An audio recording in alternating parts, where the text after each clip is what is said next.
నమస్కారం అండి. ఇంతకుముందు వీడియోలో శ్రీ శంకరులు శ్రీ నృసింహస్వామి రూపాన్ని మధుర పదజాలాలతో స్తుతించడం గురించి విన్నాము. ఆ స్తుతి ఏంటో ఇప్పుడు వివరంగా తెలుసుకుందాం. ఇలా అన్నారు శంకరులు: క్షీరసాగర నిలయ, చక్రపాణి, యోగేశ్వరులకు శాశ్వత రక్షక, సంసార సాగరాన్ని దాటించే నౌకవు లక్ష్మీ నృసింహ, నాకు చేయూతనిచ్చి కాపాడుమా, నన్ను ఈ సంసార కూపం నుండి ఉద్ధరించుమా. బ్రహ్మాది దేవతల శిరస్సుల యందుండు కిరీటాలచే సేవించు పాదపద్మాలు కలవాడా, ఆ కిరీటాలందలి మణుల కాంతి చేత ప్రకాశించే పాదాలు గల మహాత్మా, లక్ష్మీ కమలరాజహంస, లక్ష్మీ నృసింహ, దీనుడనైన నాకు చేయూతనివ్వు. సంసారమనే భయంకరమైన అరణ్యంలో తిరుగుతూ మన్మధుడు అనే భయంకర మృగరాజు చేత ఎల్లప్పుడూ పీడించబడుతూ భయభ్రాంతుడనై ఉన్నాను. ఓ దేవా, మత్సర గ్రీష్మకాల సంతృప్తుడనైనాను. లక్ష్మీ నృసింహ, నాకు చేయూతనిచ్చి రక్షించుమా. అమిత దుఃఖకరమైన తాపంచేత సంసారంలో పడి నానా విధాలైన దుఃఖాలు అనే విషసర్పాల మధ్యన పడి ఉన్నాను. దీనుడనైనాను, మోహగ్రస్తుడనై అజ్ఞానంలో పడి ఉన్నాను. నీ జ్ఞానపూరితమైన హస్తాలతో నన్ను దగ్గరకు చేర్చుకో. దయామయ లక్ష్మీ నృసింహ, నాకు చేయూతనిచ్చి రక్షించు. సంసారమనే మహాసముద్రంలో కాలమనే మహాబలమైన మొసలి మింగడానికి సిద్ధంగా ఉంది. ఈ దేహం వ్యసనాలు అనే మహాతరంగాల్లో తగులుకొని దారి తెలియడం లేదు. నాకు జ్ఞానతీరానికి చేరే దారి చూపి ఈ సంసార సాగరం నుండి రక్షించు. లక్ష్మీ నృసింహ, నాకు చేయూతనిచ్చి రక్షించు. ఈ సంసారం ఒక వృక్షం, పాపమే విత్తనం, అంతులేని కర్మలే కొమ్మలు, ఇంద్రియాలే ఆకులు, కోరికలే పుష్పాలు, దుఃఖమే ఫలాలు. అలాంటి ఈ సంసార వృక్షాన్ని ఎక్కి అధోగతి పాలవుతున్నాను. దీనదయాళ లక్ష్మీ నృసింహ, నాకు చేయూతనిచ్చి రక్షించుమా. సంసారమనే ఘోర సర్పపు భయంకరమైన విషపు కోరలు నన్ను దహించి వేస్తున్నాయి. అనంతమైన దుఃఖాలను అనుభవిస్తున్నాను. ఓ గరుడవాహన, జనన మరణాలతో కూడిన ఈ సంసారమనే మహాసర్పాన్ని మింగేయి. అమృత సాగర్లో నివసించేవాడా, నీ జ్ఞానామృతంచే విషానంతా రూపుమాపు. ఓ లక్ష్మీ నృసింహ, నాకు చేయూతనిచ్చి రక్షించు. సంసారమనే దావాగ్ని, తాపత్రయాలు అనే అగ్నిజ్వాలల చేత రోమాలన్నీ దహించబడుతున్నాయి. మోహం చేత భ్రాంతి చెంది ఉన్నాను. నీ పాదపద్మాలనే తామర కొలలోని చల్లని నీటితో నా తాపం చల్లార్చు. ఓ సర్వతాపహారి నిత్యానంద, ఓ లక్ష్మీ నృసింహ, నాకు చేయూతనిచ్చి రక్షించు. సంసారం అనే పెద్ద వలలో చిక్కుకున్నాను. ఇంద్రియాలన్నీ విషయాలు అనే గాలంలో చిక్కుకున్నాయి. నా శిరస్సు సగభాగం ఇరుక్కుని పోయి ఉంది. గాలం లాగడం చేత మిగతా సగం కూడా ఖండించబడి మృత్యువాత పడుతున్నాను. విషయాల పట్ల ఆశ చేత మోహితుడనై జనన మరణ సంసారంలో చిక్కుకుని ఉన్నాను. నీ అమృతహస్తాన్ని అందించి మరణం లేని వానిడిగా చేసి శాశ్వతానందాన్ని కలిగించు. ఓ లక్ష్మీ నృసింహ, నాకు చేయూతనిచ్చి రక్షించు. సంసారమందలి దుఃఖ పరంపరలు మదించిన ఏనుగు తొండంలో చిక్కుకొని నలిగిపోయే మర్మస్థానాల మల్లే చివరి గడియలలో మరణ భయంచే పీడించబడుతున్నాను. ఆ భయాల నుండి కాపాడి అభయహస్తమివ్వు. ఓ లక్ష్మీ నృసింహ, చేయూతనిచ్చి నన్ను రక్షించు. స్వామి, అజ్ఞానంచే గుడ్డివాడనైతిని. ఇంద్రియాలు అనే బలమైన దొంగల చేత బంధించబడ్డాను. నా వద్దనున్న వివేకం అనే ధనమంతా దోచుకుపోయారు. మోహాంధకార రూపమైన కూపంలో పడవేసిపోయారు. ఓ లక్ష్మీ నృసింహస్వామి, చేయూతనిచ్చి నన్ను రక్షించు. ఓ కమలనాథ, తామర పుష్పాన్ని నాభియందు ధరించిన ఓ వైకుంఠవాస, మహావిష్ణు, మధుసూదన, కమలనైన, సర్వశరణ్య, కేశవ, జనార్దన, వాసుదేవ, దేవదేవ, అజ్ఞానంచే దీనుడనైనాను. నాకు జ్ఞానభిక్ష పెట్టు. ఓ లక్ష్మీ నృసింహ, నాకు చేయూతనిచ్చి రక్షించు. శ్రీ నృసింహదేవులు శ్రీ శంకరుల భక్తిపూర్వకమైన స్తుతి వచనాలకు ఎంతో సంతసించి అనుగ్రహించారు. వెంటనే దేహాన్ని దహించే మహాగ్ని చల్లారింది. తర్వాత శ్రీ శంకరులు సర్వతేజోమయులై స్వదేహాన ప్రవేశించారు. మనోరథాలన్నీ పరిపూర్ణంగా పొంది బ్రహ్మ తేజస్సుతో ఆ పర్వత గుహ నుండి బయటకు వచ్చారు. రాహుచే మృంగబడి వాని ముఖం నుండి బయటకు వచ్చే చంద్రునిలా అధికమైన కాంతి సంపదతో గుహ నుండి బయటకు వచ్చారు. ఈ విధంగా శ్రీ శంకరులు పరమశివుని కృపచేత సర్వజ్ఞుడై సర్వవిజయై వెలుగొందారు. ఈ ప్రకారంగా శ్రీ శంకరులు మన్మథ కళయందు ప్రావీణ్యులై సర్వజ్ఞతను పొంది తమకై పరితపించే పద్మపాదాది శిష్యులకు పరమానందం కలిగించారు. నైష్ఠిక బ్రహ్మచర్య వ్రతధారులు, నివృత్తి మార్గం అనుసరించేవారు అయిన శ్రీ శంకరులు శిష్యులతో కలిసి శ్రీ సనక మహర్షుల దివ్య తేజస్సుతో కూడి శ్రీ మండనమిశ్రుని గృహానికి పోవడానికి సిద్ధమయ్యారు. శ్రీ శంకరులు శిష్యులతో కలిసి ఆకాశ మార్గాన శ్రీ మండనమిశ్రుని గృహాన్ని చేరుకున్నారు. అక్కడ వినమ్రుడైన శ్రీ మండనమిశ్రుని చూశారు. అతనిలో నేను కర్మిష్ఠిని అన్న గర్వం నశించింది. పరిశుద్ధాత్మతత్వంతో కూడి ప్రసన్నచిత్తుడైన శ్రీ మండనమిశ్రుడు గురూపదేశానికై నిరీక్షిస్తున్నాడు. అట్టి మండనమిశ్రుని చూసి శ్రీ శంకరులు మహాసంతోషంతో తత్వం ఉపదేశించడానికి సిద్ధపడ్డారు. అంతటా శ్రీ మండనమిశ్రుడు శ్రీ శంకరులకు సాష్టాంగ నమస్కారం చేసి అర్ఘ్యపాద్యాది బహువిధ పూజలు గావించి గురుదేవుల ఆదేశానికై నిరీక్షించాడు. వినయ విధేయతలతో చేతులు కట్టుకుని నిలబడి ఉన్నాడు. పరతత్వాన్ని తెలిసిన ఆ మండనమిశ్ర పండితుడు భక్తి ప్రపత్తులతో తన శరీరం, ధనం, మనస్సును గురుదేవులైన శ్రీ శంకరులకు సమర్పించుకున్నాడు. త్రికాలాలందు ఆయనే శరణ్యం అని శరణు వచ్చాడు. ఆ విధంగా అహంకార మమకార రహితుడై కర్తృత్వ భోక్తృత్వ బుద్ధిని విడనాడి పరతత్వాన్ని గ్రహించి జ్ఞానభరితుడైనాడు. నిరుపమ తేజోరాశి విజ్ఞానానందరూపుడు దివ్య తేజస్సుతో మహేశ్వరునిలా వెలుగొందుతున్న శ్రీ శంకరులను చూసి ఆ ఉభయ భారతీదేవి తన పూర్వజన్మల సుకృతంచే తన మనోరథం నెరవేరింది అని సంతోషించింది. తన భర్త చేత, పండితుల చేత కొనియాడబడిన ఆ శంకరులను చూసి వినయంతో ఇలా పలికింది: మహాత్మా, పరమశివ, తాము సర్వవిద్యలకు ప్రభువులు, సర్వప్రాణులకు నియామకులు, తాము బ్రహ్మదేవునకు హిరణ్యగర్భునకు ఈశ్వరులు, సాక్షాత్తు పరమశివులు.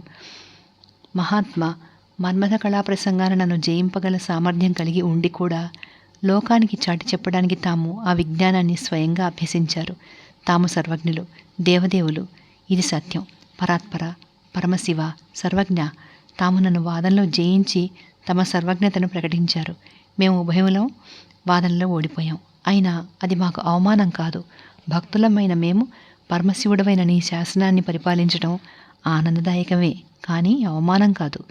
మానవ రూపాన్ని ధరించి మాతో వాదించడం లోకమర్యాదకే కానీ మరొకటి కాదు. ఎంతటి వారైనా భగవత్తత్వాన్ని ఆక్రమించగలరా?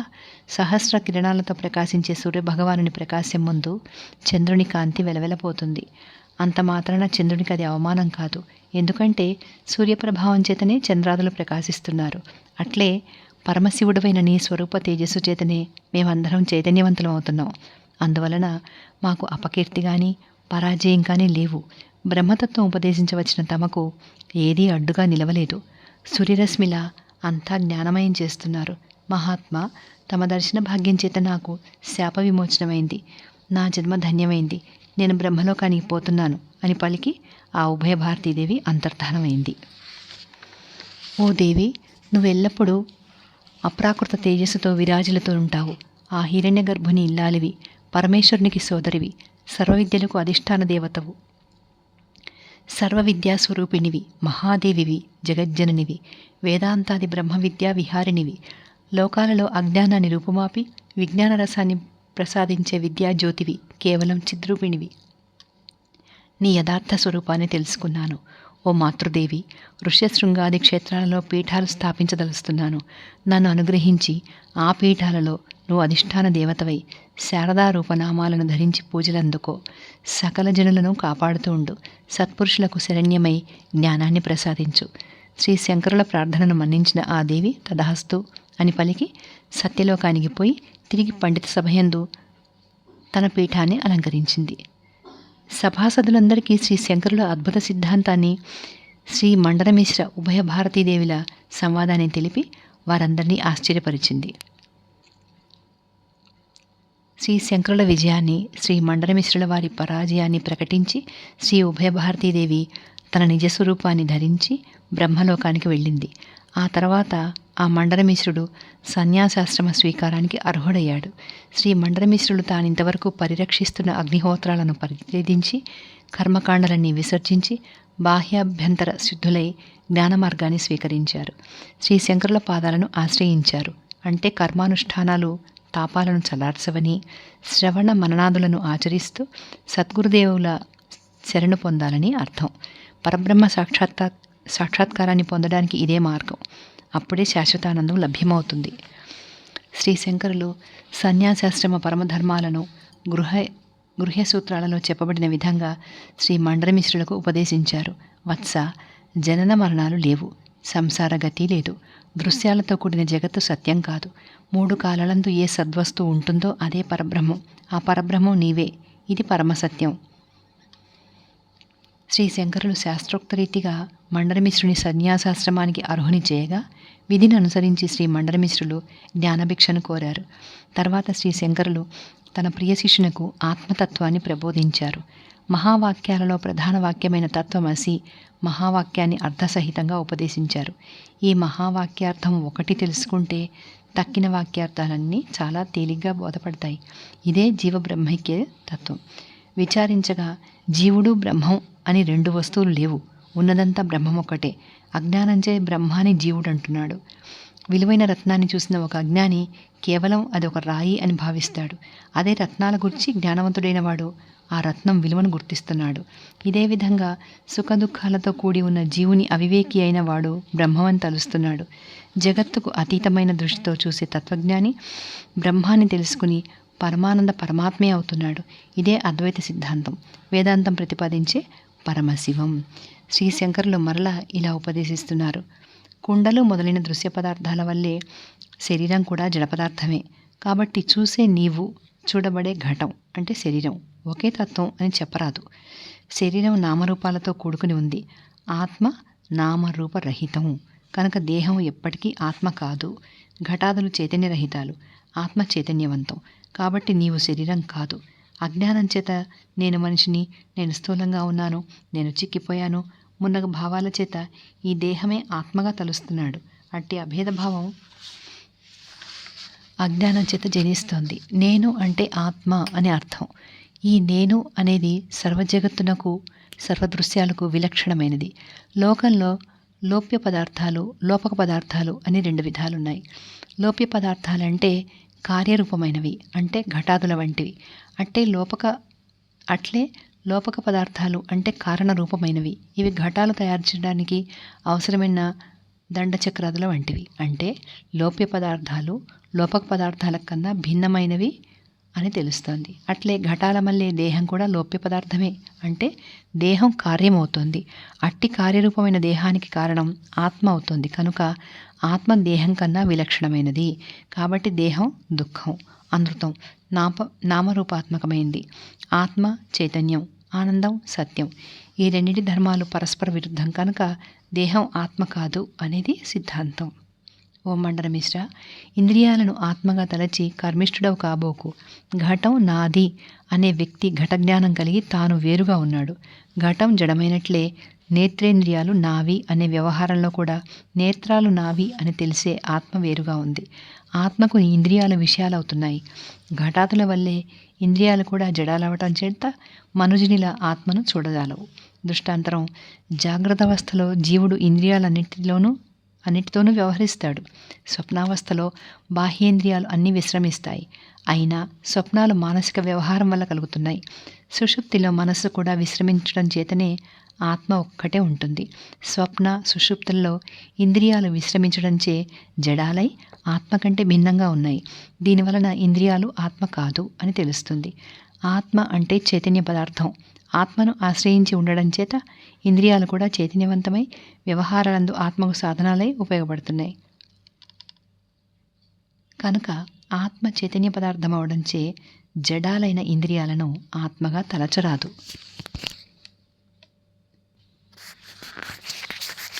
ఇంద్రియాలని చెరి ఆత్మగా వచించతగునా, లేక ప్రతి ఇంద్రియాన్ని ఆత్మగా చెప్పదగునా? ఇంద్రియాల సమూహం ఆత్మ అని చెప్పడానికి లేదు. ఎందుకంటే ఏదైనా ఒక ఇంద్రియం నష్టమైతే అట్టి ఇంద్రియంలో ఆత్మబుద్ధిని ఆపాదించలేము. విచారించగా ఇంద్రియాలు జడాలు. అలా కాక ఒక్కొక్క ఇంద్రియాన్ని ఆత్మగా చెప్తే ఈ వాదన కూడా సరైంది కాదు. మనస్సు మానవ మనుగడకు ప్రభువు లాంటిది. అది చైతన్య స్వరూపం. దీనికి బహునాయకత్వ దోషం ఉండదు అని వాదించవచ్చును. విచారిస్తే మనస్సు కూడా ఆత్మ కాజాలదు. అది ఎలాగంటే, ఇది నా మనస్సు అనేటప్పుడు మనస్సు వేరు, తాను వేరు అని తెలుస్తోంది. లోక వ్యవహారంలో నా మనస్సు ఇక్కడ లేదు అని పలుకుతాం. అదిగాక సుషుప్తి, స్వప్నం లేని సమయాల్లో మనసు లయిస్తోంది. అప్పుడు కూడా ఆత్మ సాక్షిగా ఉంటూ మనస్సుతో సంబంధం లేకుండా ఆనంద రూపాన ప్రకాశిస్తోంది. మనస్సు అనేది బాహ్యేంద్రియం కాదు, అంతరంగంలో ఉండడంచే దానిని అంతఃకరణం అని కూడా పిలుస్తారు. కనుక మనస్సు కన్నా భిన్నమైన సద్వస్తువు వేరొకటి ఉంది. మనస్సు కూడా ఇతర ఇంద్రియాలకు మళ్ళీ మరొక ఇంద్రియం, అయితే ఇది సూక్ష్మమైన ఇంద్రియం. బుద్ధి కూడా ఆత్మవస్తువు కాదు. మనస్సు మాదిరే బుద్ధి కూడా ఆత్మకు ఆంతరంగిక సాధనమై ఉంది. ఒకే అంతరంగాన సంకల్ప వికల్పాలు చేసేటప్పుడు మనస్సు అని వ్యవహరిస్తారు. ఒక విషయాన్ని నిశ్చయాత్మకంగా నిశ్చయించేటప్పుడు బుద్ధి అని వ్యవహరిస్తారు. అందువల్ల బుద్ధి కూడా జడమే అవడం వలన ఆత్మ కాదు, బుద్ధి కూడా సాధనమే అవడం వలన నీవు కాదు. ఆ బుద్ధికి సాక్షి అయిన ఆత్మే నీవు. అట్టి ఆత్మ చైతన్యాత్మకం, పరిశుద్ధం. ఈ విషయాన్నే వేదాంత శాస్త్రం మనోబుద్ధుల అంతరింద్రియాలు అని స్పష్టం చేస్తుంది.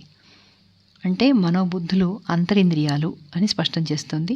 బాహ్య అంతరింద్రియాలకు సర్వసాక్షి అయి ఆత్మ ప్రకాశిస్తోంది. బహిరింద్రియాలు అంతరింద్రియాలు ఆత్మ కాకపోవచ్చు, మరి అహంకారమో ప్రాణమో ఆత్మ కావచ్చు కదా అని నువ్వు అడగవచ్చు. అవి ఆత్మ కావు. ఎలాగంటే అహంకారం అంతరంగం రజోగుణంచే వికారం చెందినప్పుడు అహంకారం అని చెప్పబడుతుంది. లోకంలో పూర్వంలా కాదు, నా అహంకారం అంతా నశించింది అని పలుకుతాం. ఈ విధంగా అహంకారానికి ఆత్మకు భేదాన్ని ప్రతిపాదించడం చేత అహంకారం కూడా జడమే అవుతుంది. వేదాంత శాస్త్రంలో కూడా దీనిని అంతరంగ చతుష్టయం అని చెప్తున్నారు. ఈ విధంగా అహంకారం కూడా ఆత్మ కాదు. ఇహ ప్రాణం. సుషుప్తి యందు అహంకారం లేకుండా ప్రాణం ఉంది కదా, అదే ఆత్మ అని పలకరాదు. సత్వగుణంతో కూడిన అహంకారం అంతరంగ పరిణామం అవడం చేత అట్టి అవికారి అపరిణామి అయిన ఆత్మ కాదు. అంటే ప్రాణం కూడా ఆత్మ కాదు. ఆ ప్రాణాలు ఉండడం చేతనే ఉచ్ఛ్వాస నిశ్వాసాలను చేస్తున్నాయి. అంతవరకే దాని పని. ఎందుకు అలా చేస్తుందో తెలీదు. అందుకే అది జడమే. కనుక ఆత్మ కాజాలదు. అంతేకాక వ్యవహారంలో నా ప్రాణాలు పోయినా అని పలుకుతుంటాం. అంటే భేదం స్పష్టంగా తెలుస్తోంది. కనుక ప్రాణం ఆత్మ కాదు. ఆత్మ దేహేంద్రియాలతో కూడి సాక్షిగా ఉంటూ చైతన్యాత్మకమై దేహంలో ప్రకాశిస్తోంది. తత్వమసి అనే మహావాక్యంలో త్వం అనే పదంచే ఇలా చెప్పబడుతోంది. దేహేంద్రియాది విశిష్టమైన ఆత్మవస్తువు ఆ దేహేంద్రియాదులకు సర్వసాక్షి అయి స్వయం ప్రకాశమానమై చైతన్య రూపమై లేక ఆనంద స్వరూపమై విలసిల్లే ఆత్మే నీవై ఉంటావు. ఇక తత్పదాన్ని గురించిన వాక్యార్థం ఇలా ఉంది. తత్పదం సర్వ జగత్ కారణమైన పరబ్రహ్మాన్ని ప్రతిపాదిస్తోంది.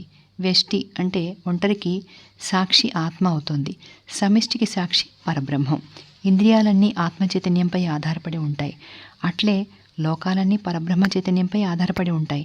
సర్వ జగత్తులకు విలక్షణ అయి సర్వసాక్షి అయి సర్వజ్ఞమై పరిపూర్ణమై సచ్చిదానందమై విరాజిల్లే పరబ్రహ్మమే తత్పదమునకు లక్ష్యార్థం. అసి అనే పదానికి అర్థం ఇలా తెలుసుకో. అసి అనే పదం దేహోపాధిని జగదుపాధిని దూరం చేస్తూ కేవల చైతన్య రూపాలైన ఆత్మ పరబ్రహ్మల ఏకత్వాన్ని తెలుపుతోంది. ఇదే తత్వం పదాలకు లక్ష్యార్థమైన జీవ బ్రహ్మైక్యం. మనం ఇక్కడితో ఈ వీడియో పూర్తి చేస్తున్నాం. మళ్ళీ మిగతాది వచ్చే వీడియోలో తెలుసుకుందాం.